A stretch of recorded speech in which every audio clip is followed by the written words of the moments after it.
بھائیوں، رمضان کا مہینہ جہاں بہت ساری عبادات اپنے اندر سمیٹے ہوئے، اس مہینے کی ایک بہت ہی اہم عبادت دعا بھی ہے۔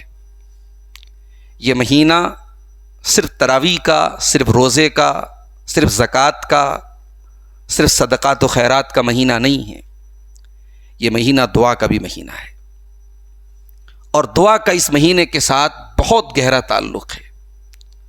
سورہ بقرہ میں اللہ تعالیٰ نے جہاں رمضان کا ذکر کیا ہے، روزے کا ذکر کیا ہے، انہی آیات میں اللہ تعالیٰ نے ایک آیت میں دعا کا ذکر کیا ہے۔ وَإِذَا سَأَلَكَ عِبَادِي عَنِّي فَإِنِّي قَرِيبٌ، اے میرے نبی، جب آپ سے میرے بندے میرے بارے میں پوچھیں تو آپ بتا دیجئے میں قریب ہوں۔ اجیب دعوت الداعی اذا دعان، اور جب بھی کوئی پکارنے والا مجھے پکارتا ہے میں ضرور اس کی پکار کو سنتا ہوں۔ شرط کیا ہے؟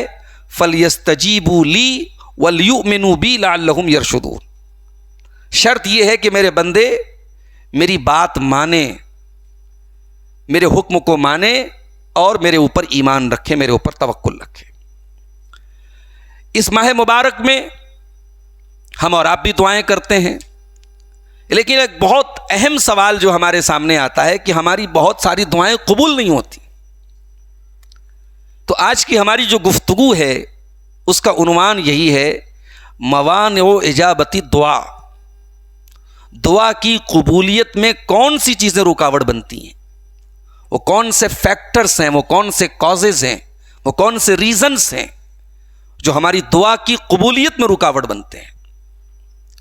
اس سے پہلے کہ میں وہ اسباب آپ کے سامنے بیان کروں، ایک بنیادی بات اپنے سامنے رکھیے کہ دعا جو ہے وہ کبھی رائے گاہ نہیں جاتی ہے، اور اللہ تعالیٰ کی ایک عجیب شان ہے کہ اللہ سے آپ جتنی دعا کریں گے اتنے آپ اللہ کے اور قریب ہوں گے۔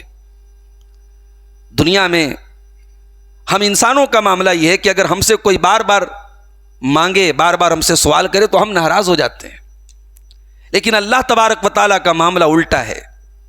اللہ کی شان کریمی یہ ہے، اللہ کی شان فیاضی یہ ہے کہ آپ اللہ سے جتنا مانگیں گے اللہ اتنا خوش ہوگا، نہیں مانگیں گے تو اللہ ناراض ہوگا۔ میں نے قرآن کریم کی جو آیت آپ کے سامنے پڑھی تھی خطبہ مسنونہ کے بعد، اس میں اللہ تعالیٰ نے اسی حقیقت کا اعلان کیا ہے۔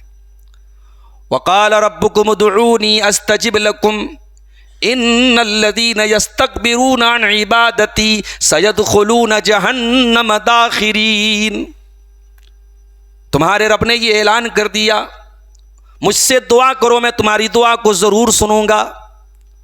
جو لوگ میری عبادت سے تکبر کرتے ہیں، دیکھیے دعا کا ذکر کیا اللہ نے، اور بعد میں اسی دعا کو اللہ تعالیٰ عبادت کہہ رہا ہے۔ ان الذین یستکبرون عن عبادتی، جو لوگ میری عبادت سے تکبر کرتے ہیں، مجھ سے دعا نہیں کرتے۔ اسی لیے اہل علم کہتے ہیں، اور یہ اللہ کے رسول کی حدیث بھی ہے، کہ تمام عبادتوں کا جو مغز ہے وہ دعا ہے، تمام عبادتوں کا ایسنس دعا ہے۔ الدعاء هو العبادہ، دعا ہی عبادت ہے۔ بھئی نماز کیا ہے؟ پوری دعا ہے۔ روزہ ہم رکھتے ہیں، روزے میں بھی اگر ہم غور کریں تو اپنی بیچارگی، اپنی کمزوری اور اپنی بھوک اور پیاس کو وسیلہ بنا کے اللہ سے دعا کر رہے ہیں ہم۔ حج میں آپ دیکھیں تمام حج کے ارکان دعا پر مشتمل ہیں، عرفات میں دعا ہو رہی ہے، حرم میں دعا ہو رہی ہے، کعبے کا غلاف پکڑ کے دعا ہو رہی ہے، مقام ابراہیم کے پاس دعا ہو رہی ہے، زمزم پیتے وقت دعا ہو رہی ہے، صفا پہ دعا ہو رہی ہے، مروہ پہ دعا ہو رہی ہے، پورا حج دعا ہے۔ زکوٰۃ آپ دیتے ہیں، زکوٰۃ بھی ایک دعا ہے۔ زکوٰۃ آپ جب اللہ کی راہ میں نکالتے ہیں تو اللہ تعالیٰ سے ایک طریقے سے دعا کرتے ہیں کہ اے اللہ، یہ میں نے اپنے مال کی زکوٰۃ نکالی ہے، اللہ اس زکوٰۃ کو میرے مال کی برکت کا سبب بنا دے، میرے مال کی میل کچیل کی پاکی کا ذریعہ بنا دے۔ تو سب سے اہم عبادت دعا ہے میرے پیارے ساتھیوں۔ عربی کا ایک شاعر کہتا ہے، اللہ یغضب ان ترکت سؤالہ وبنی آدم حین یسأل یغضب، کہ اللہ تبارک و تعالیٰ سے اگر آپ دعا نہیں کریں گے تو اللہ ناراض ہو جائے گا، اور آدم کے بیٹوں سے جتنا مانگیں گے اتنا وہ ناراض ہوں گے۔ انسانوں سے مانگنے پر انسان ناراض ہوتے ہیں، اللہ سے نہ مانگنے پر اللہ ناراض ہوتا ہے۔ اسی لیے امام سفیان الثوری کہا کرتے تھے، یا من احب عبادہ الیہ، اے اللہ تو وہ ذات ہے کہ تیرے بندوں میں سب سے محبوب بندہ وہ ہے جو تجھ سے سب سے زیادہ مانگتا ہے، اور اے اللہ تیرے بندوں میں سب سے مبغوض بندہ، سب سے زیادہ جس سے تو محبت نہیں کرتا ہے، جس سے تو بغض رکھتا ہے، کون ہے؟ جو تجھ سے دعا نہ کرے، جو تجھ سے نہ مانگے، جو اپنے آپ کو یہ سمجھے کہ میرے پاس تو سب کچھ ہے، مجھے کیا ضرورت ہے مانگنے کی۔ تو زندگی کے کسی بھی موڑ پر آپ کو یہ فیلنگ نہیں آنی چاہیے کہ آپ کو ضرورت نہیں ہے دعا کی، آپ کو اللہ سے کچھ مانگنے کی ضرورت نہیں ہے، یہ فیلنگ کبھی نہیں آنی چاہیے۔ ہمیشہ اپنے آپ کو اللہ کی بارگاہ میں فقیر بن کر کے، محتاج بن کر کے، اور یہ دعا کے آداب میں سے ہے۔ آپ جتنا اللہ کے سامنے اپنی محتاجگی، اپنی بے بسی کا اظہار کریں گے، آپ کی دعا کی قبولیت کے چانسز بڑھ جائیں گے۔ آج 16واں پارہ تراویح کی نماز میں سنیں گے، شاید آپ لوگ 16ویں تراویح آپ پڑھیں گے، 16ویں پارے میں اللہ تعالیٰ نے سورہ مریم میں جب حضرت زکریا علیہ السلام کی دعا کا ذکر کیا تو وہاں قابل غور نکتہ ہی ہے کہ زکریا علیہ السلام نے اپنے جسمانی کمزوری کا بھی ذکر کیا۔ وَاذْكُرْ فِي الْكِتَابِ کافہا یا عین صاد ذکر رحمت ربک عبدہ زکریا اذ نادى ربہ نداء خفیا۔ یاد کرو جب میرا بندہ زکریا تنہائی میں اللہ کو پکار رہا تھا، رب انی وہن العظم منی واشتعل الراس شیبا ولم اکن بدعائک رب شقیا۔ کہتے ہیں اے اللہ میری ہڈیاں کمزور ہو گئی ہیں، میرے بال سفید ہو گئے پروردگار، لیکن میں تجھ سے دعا مانگ کر کے کبھی بدنصیب نہیں ہوا، کبھی تجھ سے دعا مانگ کر کے مایوس نہیں ہوا، میں کبھی تجھ سے دعا مانگ کر کے ایسا نہیں ہوا کہ میرا نقصان ہوا ہو۔ تو دعا کیجئے میرے پیارے ساتھیوں۔ ہمارا مسئلہ یہ ہے کہ آج ہمیں انسٹنٹ رزلٹ چاہیے۔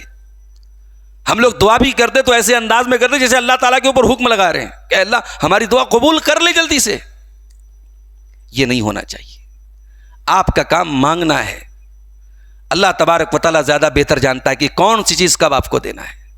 اللہ کے پیارے نبی صلی اللہ علیہ وسلم فرماتے ہیں، یہ مسند احمد کی روایت ہے، صحیح روایت ہے، آپ فرماتے ہیں کہ ما من مسلم یدعو بدعوۃ، جب بھی کوئی مسلمان دعا کرتا ہے اور اس دعا میں کوئی گناہ کی بات اللہ سے نہیں مانگتا ہے، کسی رشتے کو توڑنے کی بات نہیں کرتا ہے، تو اللہ تبارک و تعالیٰ تین چیزوں میں سے کوئی ایک چیز ضرور دیتا ہے۔ اما ان تعجل له دعوته، یا تو اس کی دعا فوراً قبول ہو جاتی ہے، جو مانگ رہا ہے وہ دے دیا جاتا ہے، وَإِمَّا أَن يَدَّخِرَهَا لَهُ فِي الْآخِرَةِ، یا اگر آپ کی دعا قبول نہیں ہوئی تو وہ دعا آپ کے لیے آخرت میں ذخیرہ بن جاتی ہے، وَإِمَّا أَن يَصْرِفَ عَنْهُ مِنَ السُّوءِ مِثْلَهَا، یا اسی دعا کے برابر اللہ تبارک و تعالیٰ آپ کی زندگی سے برائیوں کو دور کر دیتا ہے، گناہوں کو دور کر دیتا ہے، مصیبتوں کو دور کر دیتا ہے۔ تو میرے بھائیوں، اب آئیے اپنے ٹاپک پر ہم آتے ہیں، دعا قبول کیوں نہیں ہوتی۔ ہم نے جو ایک ترتیب بنائی ہے اس میں 9 چیزیں میں آپ کے سامنے انشاءاللہ بیان کروں گا جو دعا کی قبولیت کی رکاوٹ، بڑی بڑی رکاوٹیں ہیں، بڑے بڑے اسباب ہیں، وہ آپ کے سامنے بیان کروں گا۔ اس میں سب سے پہلی چیز جو ہے ہماری دعاؤں کے قبول نہ ہونے کا سب سے پہلا جو ریزن ہے، جو وجہ ہے، وہ کیا ہے؟ ہماری کمائیوں کا حلال نہ ہونا، ہمارے گھروں میں حرام کمائی کا آ جانا، ہماری کمائیوں میں سود اور بیاج کا مخلوط ہو جانا، مل جانا، ہمارے اندر حلال و حرام کی تمیز کا غائب ہو جانا، یہ تمام چیزیں سبب ہیں ہماری دعاؤں کے قبول نہ ہونے کی۔ اللہ کے پیارے نبی ایک طویل حدیث میں، ایک لمبی حدیث میں، اسے امام مسلم رحمۃ اللہ علیہ نے نقل کیا ہے صحیح مسلم میں، اللہ کے نبی فرماتے ہیں ان اللہ طیب لا یقبل الا طیبا، اللہ تعالیٰ پاک ہے اور پاک چیز کو قبول کرتا ہے۔ اور اللہ نے قرآن میں ایمان والوں کو بھی حکم دیا، یا ایھا الذین آمنوا کلوا مما فی الارض حلالا طیبا، اے ایمان والو جو حلال چیزیں زمین میں ہیں وہ کھاؤ۔ اور اللہ نے رسولوں کو بھی حکم دیا، یا ایھا الرسل کلوا من الطیبات، اے میرے رسولوں پاکیزہ چیزوں کو کھاؤ۔ اس کے بعد اللہ کے نبی فرماتے ہیں کہ ایک آدمی طویل سفر کرتا ہے، لمبا سفر کرتا ہے، اس کے بال پراگندہ ہو جاتے ہیں، اس کے کپڑے میلے ہو جاتے ہیں۔ آج کل لوگ عمرہ کرنے جاتے ہیں، حج کرنے جاتے ہیں، اب تو بہت آسان ہے، پہلے کے زمانے میں سفر کی جو مشقتیں تھی آج تو وہ نہیں ہے، لیکن اللہ کے نبی نے ایک نقشہ کھینچا کہ ایک آدمی بہت لمبا سفر کر کے آ رہا ہے، بال خراب ہو گئے، کپڑے میلے ہو گئے۔ ظاہر ہے کہ جب انسان اس کیفیت میں اللہ سے دعا کرے گا، کپڑے میلے ہیں، اللہ کے لیے میلے ہوئے ہیں، بال پراگندے اللہ کے لیے ہوئے ہیں. اس سچویشن میں جب دعا کرے گا تو ظاہر ہے کہ دعا کی قبولیت کے چانسز تو بڑھ جائیں گے. یمد یدیہ، اپنے ہاتھوں کو اٹھا کے پھیلا کے دعا کر رہا ہے. یہ بھی دعا کے آداب میں سے ہے. اس سے بھی دعا کی قبولیت کے امکانات بڑھ جاتے ہیں. اور پھر وہ کہتا ہے یا ربی، اے میرے رب میری یہ دعا سن لے، اے میرے رب میری یہ پکار سن لے. جب بندہ اللہ کو رب کہہ کے پکارتا ہے تو یہ بھی دعا کی قبولیت کے اسباب میں سے. تو دعا کے قبولیت کے سارے اسباب جمع ہو رہے ہیں. سفر کر کے آیا ہے، ہاتھ اٹھا کے دعا کر رہا ہے، یا ربی کہہ کے دعا کر رہا ہے. اب سنیے وجہ کیا ہے دعا قبول نہیں ہوتی. کیوں نہیں ہوتی؟ اللہ کے پیارے نبی فرماتے ہیں وَمَطْعَمُهُ حرام وَمَشْرَبُهُ حرام وَمَلْبَسُهُ حرام وَغُذِّيَ بِالْحَرام فَأَنَّا يُسْتَجَابُ لِذَلِكَ. اس کا کھانا حرام کمائی کا، اس کا پانی حرام کمائی کا، اس کا لباس حرام کمائی کا، اس کی پرورش حرام کمائی کی. فَأَنَّا يُسْتَجَابُ لِذَلِكَ. تو اے میرے صحابہ تم ہی بتاؤ کہ اس کی دعا کہاں سے قبول ہوگی. یہ بہت بڑی وجہ ہے میرے پیارے ساتھی. اور آج افسوس کے ساتھ یہ کہنا پڑتا ہے، خاص طور سے ہماری جو نئی جنریشن ہے جو ماشاءاللہ بڑی ایکٹیو ہے، پیسہ کمانے کے نئے نئے طریقے جانتی ہے. لیکن جب آپ پیسہ کمانے کے نئے نئے طریقے جانیے تو آپ یہ بھی جانیے کہ یہ چیز جائز ہے کہ جائز نہیں ہے. اور اگر آپ کا دماغ یہ کہتا نہیں صاحب ہم نہیں پتہ کرنے نہیں جائیں گے، ہمیں جو مناسب لگے گا ہم کریں گے، تو پھر اللہ کے نبی کی وہ حدیث بھی سن لیجیے. آپ نے فرمایا تھا یاتی علی الناس زمان لا یبالی المرء من این اخذ المال. وہ زمانہ بھی تم پر آئے گا جب لوگ پرواہ نہیں کریں گے مال کہاں سے کما رہے، حلال طریقے سے کما رہے کہ حرام طریقے سے کما رہے. بہت ضروری ہے آپ کا پیسہ کمانا. یہ مدارس، یہ مساجد